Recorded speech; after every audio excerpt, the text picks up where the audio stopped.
Simple comments. Most of you sitting up here already know a lot of the comments I'm going to mention, so I'm going to back off a little bit. I'm actually sorry too. I'm sorry I didn't gather more signatures. I think this is just hogwash that people are saying they didn't know was in it. It was a one paragraph. Read the paragraph. It tells you exactly what it was, putting it towards the voters to make a decision as to whether we wanted an 80% tax increase without any information given to us. That is not okay. I run several businesses. I don't tell my manager you're just free to increase things 80%, spend away, and have absolutely nothing to back you up. You don't spend things just because you can get money. In my urgent care, I don't say raise the rates 80% on my patients so I can paint the walls in gold, or I can buy a brand new suction equipment, even though it works perfectly fine. I too don't want our firefighters running in dilapidated equipment. I would challenge Ernie, because I want to know this. You say the average age is 1991. I think that was the number.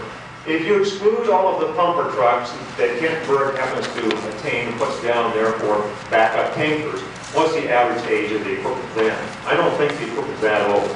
But if it means we have to update things, so be it. There's no question we don't want them in equipment that's going to fail. But an 80% tax increase, I don't see where this is needed. I run with the firefighters for 28 years. I know their budgets for 28 years.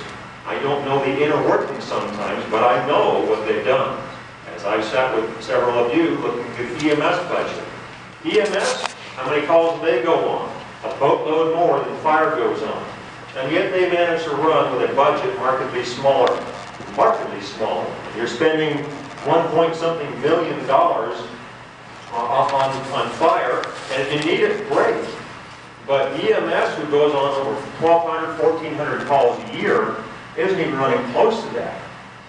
And they're self-sufficient. Part of that because they get the bill. Fire does not bill, and I don't think they do, except for hazmat or something like that.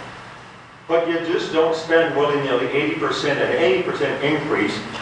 You look at this budget line item by line item, and as I go through this, I don't even understand the taxpayer who's read the whole thing, what these line items are for. I mean, the equipment, that's pretty straightforward. We want good equipment, we all do. But doubling things here and there, just throwing in a double increase in office needs, doubling things as far as maintenance costs, or one was talking about utilities. Are we building a new station that we need to double our costs all of a sudden? And it goes line by line by line. Nothing breaks it down. And that's not okay to the citizens, which is why so many have signed a petition to say, listen, we want, as the voters, the right to have the knowledge of why we need an 80% tax increase. I've heard several comments from people in fire, and kudos to them for having served what they've done over those years. I've been in EMS for 28 years. I've watched things very close. I was a firefighter as well. So I know the inner workings quite well. But don't lay these little things on there like, we have to have all this because we're firefighters. No, the electricians need good equipment too. Everybody who does a job in this universe needs good equipment. Firefighters are not excluded or a little trivia group.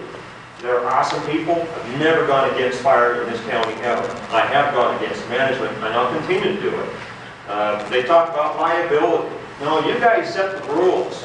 You have to meet certain standards, but beyond that, the firefighter's not going to be held liable, quote unquote. So don't play that game. They talk about going on so many calls back in Salt Lake. Well, how many of those calls were actually fire calls? I challenge you to look at the calls out there. You talk about 500 runs in the last year. How many of them were actually fire calls versus you went to extrication calls now because you picked the EMS out of that? Now, how many of them were actually false alarms? If you simply fixed the still water lodge, I think your calls go down by half. How many of them actually went to a fire call and squirted water? And I don't mean that in derogatory terms. That's a great service they provide. But the numbers that they have are misleading to the public. You need to break down the numbers of calls they actually go on. I think it's helpful. And if we get more time, I'll talk about more things later as well.